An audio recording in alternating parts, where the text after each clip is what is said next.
नमस्कार, मेरा गांव मेरा देश में आप सभी का स्वागत है। मैं हूं आपके साथ सृष्टि शुक्ला। बुलेटिन की शुरुआत करेंगे बड़ी खबर के साथ। चंडीगढ़ से बड़ी खबर आपको बताते हैं। किरण चौधरी बीबी बत्रा के वोट का ये पूरा मामला। बीजेपी के पोलिंग एजेंट ने सवाल उठाए हैं। पोलिंग एजेंट राम नारायण यादव ने सवाल उठाए हैं। दूसरों को बैलेट पेपर दिखाना गलत है, राम नारायण ने कहा। इसी के साथ शिकायत के बाद भी रिटर्निंग ऑफिसर ने कोई सुनवाई नहीं करी। दोनों वोट रद्द होने चाहिए, राम नारायण यादव ने कहा कि दोनों वोटों को रद्द करना चाहिए। बड़ी खबर आपकी टीवी स्क्रीन पर।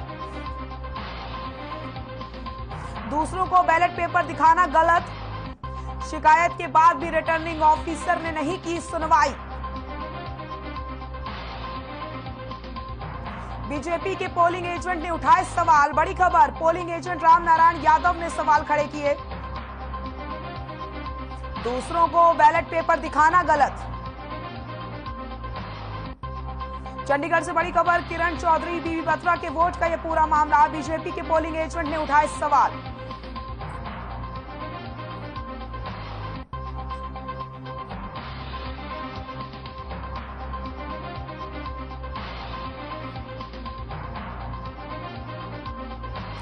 बीजेपी के पोलिंग एजेंट ने उठाए सवाल। पोलिंग एजेंट राम नारायण यादव ने सवाल खड़े किए।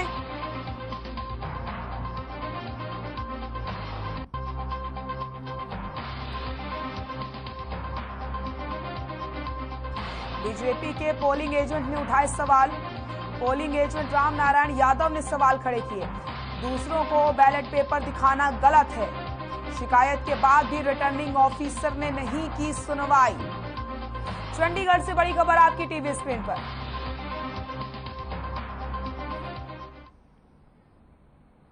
कांग्रेस के 2 विधायकों के वोट पर ऑब्जेक्शन का मामला चुनाव आयोग के दर पर पहुंच गया है। निर्दलीय उम्मीदवार कार्तिकेय शर्मा के वकील अमित साहनी ने चुनाव आयोग को पत्र लिखा और कांग्रेस के विधायक किरण चौधरी और बीबी बत्रा के वोट रद्द करने की यहां पर मांग की गई। आपको बताते चले, इससे पहले दिग्विजय चौटाला द्वारा कांग्रेस विधायक बीबी बत्रा और किरण चौधरी के वोट पर किए गए ऑब्जेक्शन को रिटर्निंग ऑफिसर ने रिजेक्ट कर दिया था।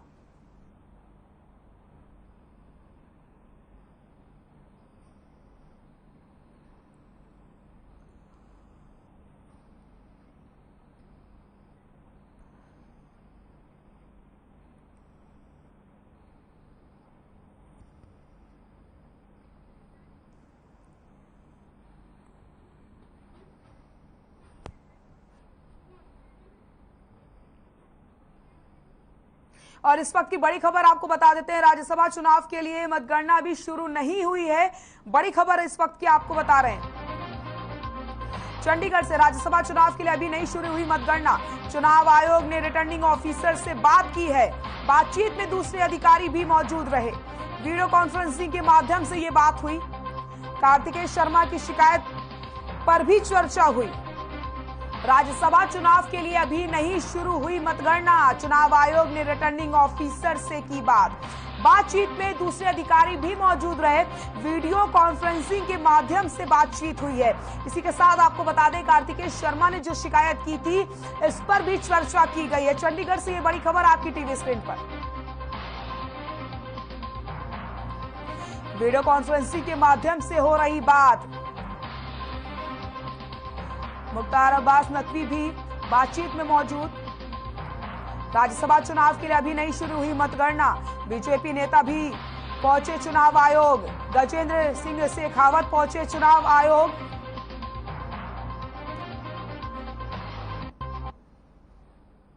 राज्यसभा चुनाव को लेकर प्रदेश के मुख्यमंत्री मनोहर लाल का बयान सामने आया।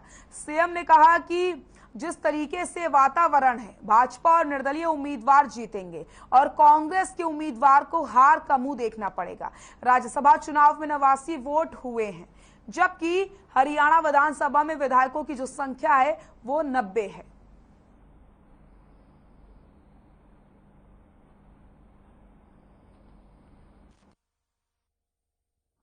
शेष है संभवतः 4 बजे तक भी वोट कर जाए।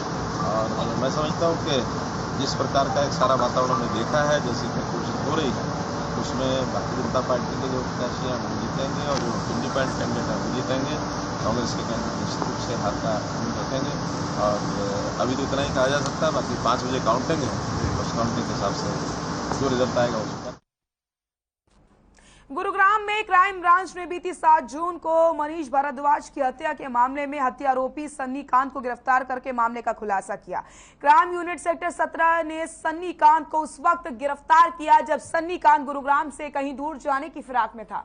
एसीपी क्राइम में प्रीतपाल की माने तो मनीष भारद्वाज और सन्नी कांत के बीच काफी समय से पैसे के लेन देन को लेकर विवाद चल रहा था और इसी विवाद के चलते सन्नी कांत ने मनीष भारद्वाज पर ताबड़तोड़ फायरिंग करके मौके से फरार हो गया था।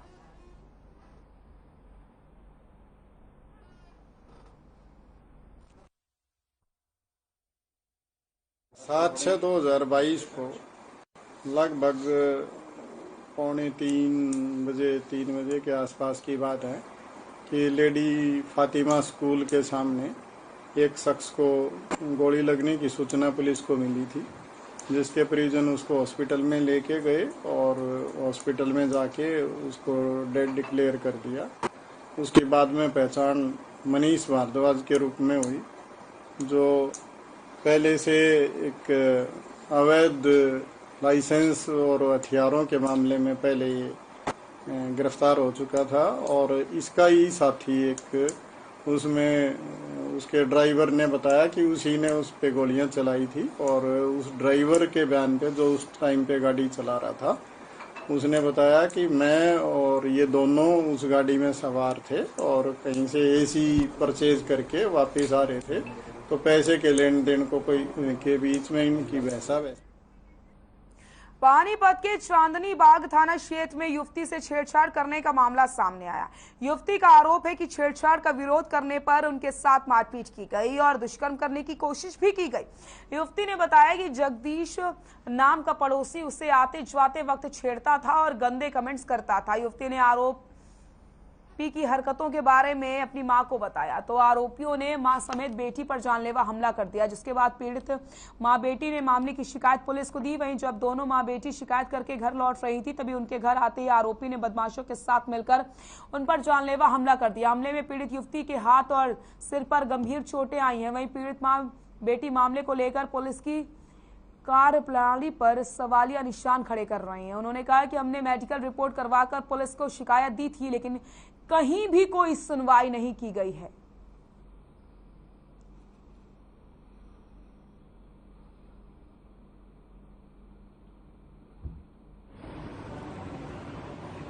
जी, जगदीश नाम, हमारे सामने जगदीश नाम के आदमी का घर है। वो मेरे साथ छेड़खानी करता था। आते जाते हुए मैंने अपनी मम्मी को बोला, संडे वाले दिन मम्मी घर पे उलाना देने गई। मम्मी गई उलाना देने, मम्मी के साथ उन्हें मारपीट की। मैं मम्मी को छुड़वाने के लिए गई। जगदीश ने मेरे सारे कपड़े फाड़ दिए, मेरे गलत जगह तक छुई। हाँ, हमने रिपोर्ट दी। रिपोर्ट देने के बाद जी उसने हमारे हम घर पे गए। रिपोर्ट देने के बाद उसने 5-6 बंदों के साथ और जगदीश और उसका बेटा राहुल के साथ पूरे फैमिली के साथ उसने हमारे ऊपर हमला किया तलवारों से। मेरे हाथ में तलवार मारी, सिर में लोहे की राड मारी उसने मेरे, और मेरे साथ बदतमीजी की, मेरा रेप करने की कोशिश की उसने। और मेरे को बाहर के बंदे बुलाकर जगदीश राहुल ने मेरा रेप करने की कोशिश की। इस बात को लेकर विवाद हुआ? वो मुझे आते जाते को गलत बोलता था, गलत छेड़ता था। मम्मी ने बोला था कि भाई ऐसे नहीं बोलना चाहिए। वहीं मम्मी पकड़ ली। मम्मी तो छुटवाने मैं गई तो उसने मेरे साथ मेरे कपड़े फाड़े, गलत तरह तो मेरा नोचा, वो सारी जगह जी गलत जगह उसने मेरे साथ हाथ लगाया, बदतमीजी की मेरे साथ उसने। जी, मेरी लड़की ने संडे की मेरी छुट्टी रहती है। मेरी लड़की ने मेरे को बोला, मम्मी ये जगदीश नाम का अंकल मार को आते जाते छेड़ता, गलत बोलता, इसको समझा दो। मैं उलाना देने उनके घर गई और घर जाने के बाद उसका जगदीश बोला अपनी पत्नी को लीलम को यहीं घेर का। उन्होंने मैं पकड़ ली, मेरे गले मारपीट करी। मेरी लड़की छटवान गई, अंजू नाम की लड़की मेरी बड़ी, उसके कपड़े पाड़ दिए। छोटे वाली के भी उसकी घरवाली ने बुड़का बाढ़ के मुँह पे दीपक को। और छटवाने के बाद मारपीट हो बाद यहाँ डॉक्टरी मेडिकल हो गया। हमारा इतनी खास चोट नहीं थी। जब जाने के बाद दरखास्त देने के बाद सारा कुछ हो लिया। फिर जगदीश ने 5-4 बंदे बैर के बुलाकर और घर के राहुल उसका बेटा लीलम उसके घर वाली जगदीश इन्होंने लेकर 5-4 बंदा को लेकर मेरे घर पर हमला कराया। सारे के गंडासी तलवार रोए किला। गुरुग्राम के पौष इलाके सेक्टर 29 में 37 साल के युवक को कॉलगर्ल से रिलेशन बनाना महंगा पड़ गया। आपको बता दें कि महिला ने पहले तो युवक को सोशल मीडिया में फंसाया और उसके बाद ओयो रूम में मिलने के लिए बुलाकर संबंध बना लिए। महिला ने फिजिकल रिलेशन का वीडियो बनाकर पीड़ित युवक को अपने साथियों के साथ मिलकर बेरहमी से पीटा। वहीं सेक्टर 29 पुलिस ने इस गंभीर मामले में पीड़ित युवक की शिकायत पर वारदात में शामिल 2 युवकों को गिरफ्तार करके मामले की तफ्तीश शुरू कर दी है।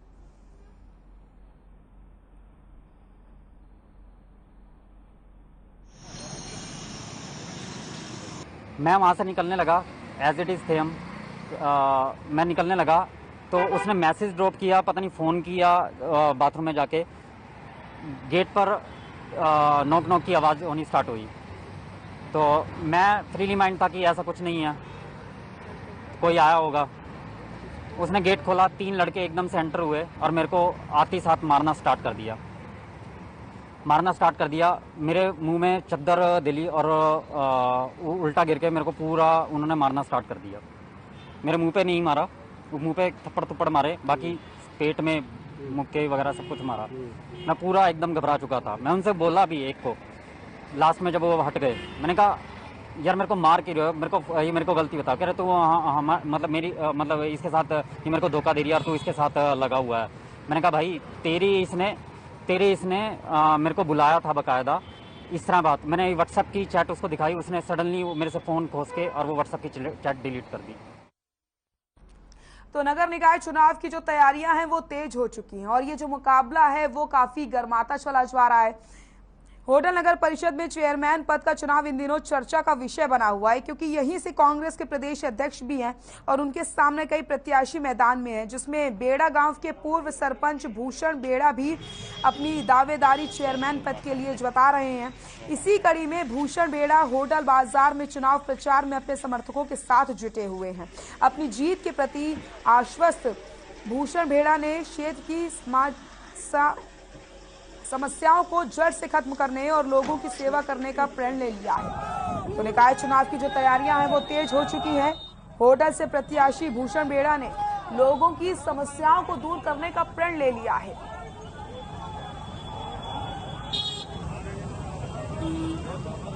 नमस्कार, मैं संजय गुप्ता, आप देख रहे हैं हर खबर। हम पहुंचे हैं आज होडल विधानसभा में। हरियाणा में स्थानीय निकाय के चुनाव नजदीक आ चले हैं। सभी राजनीतिक पार्टियों ने अपनी ताकत झोंकी हुई है। हमारे साथ में यहाँ पर निर्दलीय प्रत्याशी, अभी निर्दलीय इसलिए बोल रहे हैं कि अभी किसी पार्टी का इनको समर्थन नहीं है, निर्दलीय प्रत्याशी भूषण बेड़ा हमारे साथ मौजूद हैं। जनसंपर्क अभियान में जुटे हुए हैं, उनसे जानते हैं शहर में उनको जनता का कितना प्यार मिल रहा है। भूषण जी, सबसे पहले हर खबर में आपका स्वागत है। आज आप शहर में निकले हुए हैं, अभी तक गाँव में डोर टू डोर कर रहे थे। शहर की जनता आपको कितना प्यार दे रही है?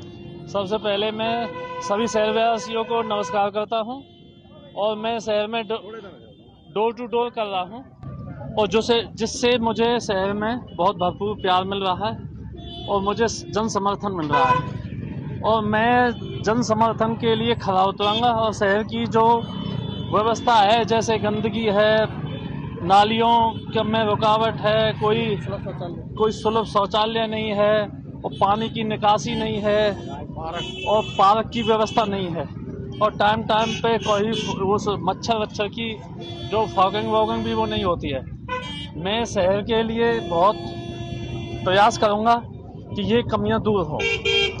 चलिए, हमारे साथ में भूषण जी के साथ में जो जनसंपर्क में लगे हुए हैं और साथी मौजूद हैं, उनसे भी जानते हैं। जैन साहब, सबसे पहले आपका भी स्वागत है, क्योंकि आप इस तरीके के व्यक्ति माने जाते हैं जो लगातार नगर पालिका में पार्षद रहते हुए जनमुद्दों को उठाते रहे हैं। जी। आज आप शहर की बिल्कुल उस पर निकले, जनसंपर्क अभियान पे निकले हैं। किस तरीके से देख रहे हैं, लोग क्या शिकायतें कर रहे हैं, जिन समस्याओं को आप दूर करने का काम करेंगे? मेन समस्या शहर की शौचालय की है, उसके लिए हम पूरा सबसे मेन मुद्दा हमारा सबसे बड़ा समाधान शौचालय का होगा।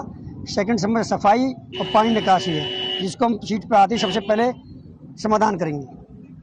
इसके अलावा जैसे महिला सुरक्षा की हम बात करें, सीसीटीवी कैमरों की बात करें, तो इस तरीके की यहाँ पे समस्याएं हैं जिनको आप दूर करेंगे? बिल्कुल, पुलिस प्रशासन से मिलके सिविल प्रशासन से दूर करने की भरपूर कोशिश करेंगे। चलिए, देखिए हेमंत जैन है हमारे साथ, और भी कुछ साथी मौजूद हैं। बंसीलाल जी, सौरभ जी, यहाँ पर आज आप शहर में निकले हुए हैं, किस तरीके से देख रहे हैं लोगों की समस्याओं को और किस तरीके से उनको दूर करने का प्रयास करेंगे अपने, अगर जनता आपको चेयरमैन चुनती है तो? देखो, आत्मविश्वास, कॉन्फिडेंस जब अपना होगा तो समस्याओं का समाधान भी होगा। जी जी जी, इधर देखिए कैमरे की तरफ। जी जी। और आत्मविश्वास के साथ ही किसी चीज़ का निवारण हो सकता है। जब तक आदमी साइकोलॉजिकल मस्ती के साथ समस्याओं को नहीं समझेगा तब तक निवारण होना संभव नहीं। आज शहर के अंदर ये जो सरकार है कूड़े का दान बना हुआ है, चारों तरफ देखो तो कूड़ा ही कूड़ा है। पानी की निकासी और शासन प्रशासन तो बड़े अनुभव से चलता है। तो हमारे पूर्व चेयरमैन, भाजपा वाले कह रहे हैं कि 3 उसकी सरकार बनाएंगे, 3 इंजन की, 2 इंजन की तो है, केंद्र में है और राज्य में भी है। यूं करे किस मुद्दों पे चुनाव लड़ रहे हैं? जैसे आप बता रहे कूड़े के ढेर हैं, तो इनको एक पागलपन का दौरा आता है, उसमें ये कुछ भी कह जाते हैं। तो उसका इलाज है नहीं, क्योंकि शासन प्रशासन इनके हाथ में है। कोई कुछ कहता है तो उसकी जबान को बंद कर दिया जाता है। ये इनका प्रथम उद्देश्य है, किसी को बोलने का मौका ही ना दिया जाए। तो उच्च स्तरीय जो सिस्टम है वो जब तक चेंजिंग नहीं होगा, जब तक एक अच्छा जो है चेयरमैन नहीं होगा, अपने आत्मविश्वास से काम नहीं होगा, तब तक शहर के लोगों को ना तो शांति प्राप्त होगी और ना ही तनाव से मुक्ति मिलेगी। आदमी जाता है, जाम में फंसता है, बार बार फंसता है, कोई शासन प्रशासन की व्यवस्था है ही नहीं। देखिए, बिल्कुल इनका साफ तौर पे कहना है कि ना कोई शासन है ना प्रशासन है। भाजपा विकास की बात करती है लेकिन विकास कहाँ है वो दिखाई नहीं दे रहा है। संजय गुप्ता, हर खबर, होडल। इसी के साथ इस वक्त की बड़ी खबर आपको बता देते हैं। राज्यसभा सांसद चुने गए रणदीप सुरजेवाला। बड़ी खबर आपको इस वक्त की हम बता रहे हैं। राज्यसभा सांसद चुने गए हैं रणदीप सुरजेवाला। राज्यसभा सांसद चुने गए रणदीप सुरजेवाला। राजस्थान से चुने गए राज्यसभा सांसद। कांग्रेस के राष्ट्रीय मीडिया प्रभारी हैं सुरजेवाला। हरियाणा कांग्रेस के वरिष्ठ नेता हैं सुरजेवाला। कांग्रेस के राष्ट्रीय मीडिया प्रभारी रणदीप सुरजेवाला राज्यसभा सांसद चुने गए। राजस्थान सांसद चुने गए हैं। कांग्रेस के राष्ट्रीय मीडिया प्रभारी हैं सुरजेवाला। हरियाणा कांग्रेस के वरिष्ठ नेता हैं सुरजेवाला। कांग्रेस के राष्ट्रीय मीडिया प्रभारी रणदीप सुरजेवाला राज्यसभा सांसद चुने गए हैं। राजस्थान से चुने गए राज्यसभा सांसद। बड़ी खबर इस वक्त की आपकी टीवी स्क्रीन पर।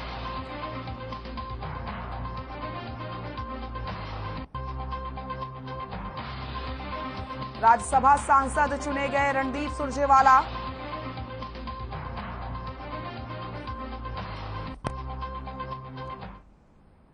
यमुनानगर में पंचकुला से आई विजिलेंस की टीम ने जगाधरी डीईटीसी ऑफिस में रेड करके एक्साइज इंस्पेक्टर वीरेंद्र को 20,000 की रिश्वत लेते हुए रंगे हाथों गिरफ्तार कर लिया। रसूलपुर जोन के शराब ठेकेदार नरेंद्र ने विजिलेंस में शिकायत की थी, जिस पर विजिलेंस पंचकुला ने केस दर्ज करके रेड की और वीरेंद्र इंस्पेक्टर को गिरफ्तार कर लिया। वहीं आरोपी इंस्पेक्टर को आज कोर्ट में पेश किया जाएगा। फिलहाल पुलिस टीम उनसे पूछताछ में लगी हुई है, वो किसके नाम पर पैसे लेता था।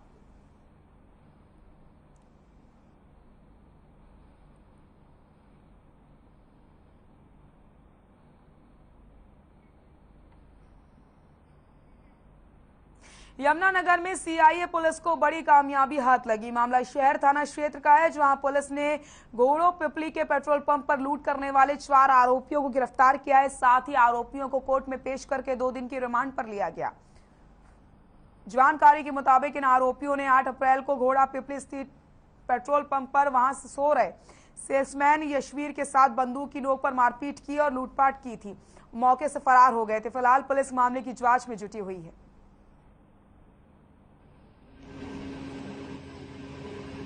ये 9/4/2022 को रात को हमारे पास फोन आया था।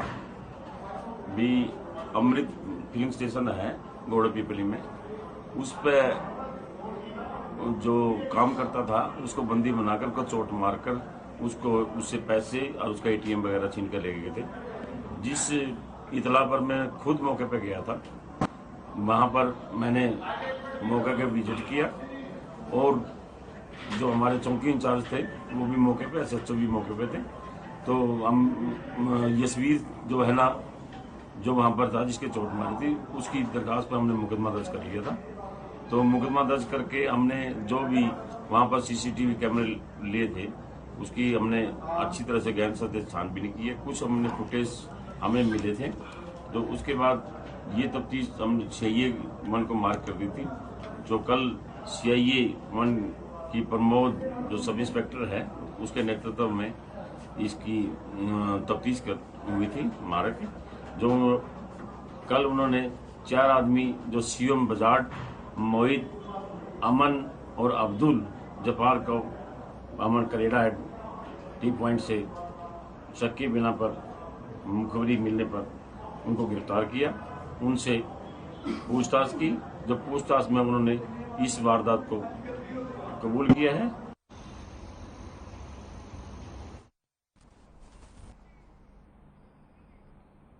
खबर फरीदाबाद से, जहां मोहाना गांव स्थित सरकारी स्कूल की निर्माणाधीन बिल्डिंग में घटिया सामग्री का इस्तेमाल किया जा रहा है। दरअसल आपको ये भी बता दें कि निर्माणाधीन सरकारी स्कूल की बिल्डिंग में घटिया मटेरियल इस्तेमाल करके ठेकेदार जेई और SDO सरकार को लाखों रुपए का चूना लगा रहे हैं। स्कूल की दीवारों में लाल पीली पेटी की ईंटों का इस्तेमाल किया जा रहा है, जिससे आने वाले दिनों में कोई भी बड़ा हादसा हो सकता है। वहीं इस पूरे मामले में गांव के सरपंच से बात की गई तो उसने बताया कि दीवारों के अंदर पीली ईंटों का इस्तेमाल किया जा रहा है। वहीं इस बीच सरपंच ने तुरंत काम को बंद करवा दिया, खराब ईंटों को निकलवाने की बात कही है। साथ ही घटिया सामग्री लगाए जाने की वीडियो देखने के बाद ADC फरीदाबाद ने संज्ञान लेते हुए कार्रवाई करने की बात कही है।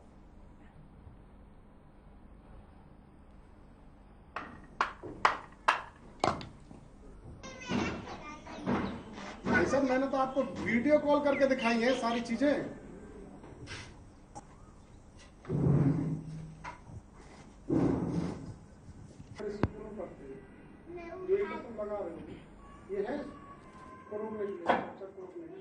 ना यहाँ मिक्सिंग तो है ईंटों में। अच्छा।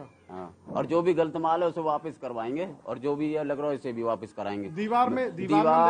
दीवार में जो भी सरकार बढ़िया माल के पैसे दे रही है, बढ़िया ही माल लगाएंगे। तो अभी आपने देखा कैसी कैसी ईंटें लग रही हैं? ना मिक्स तो है इसमें। मिक्स है। हाँ, कुछ कहेंगे।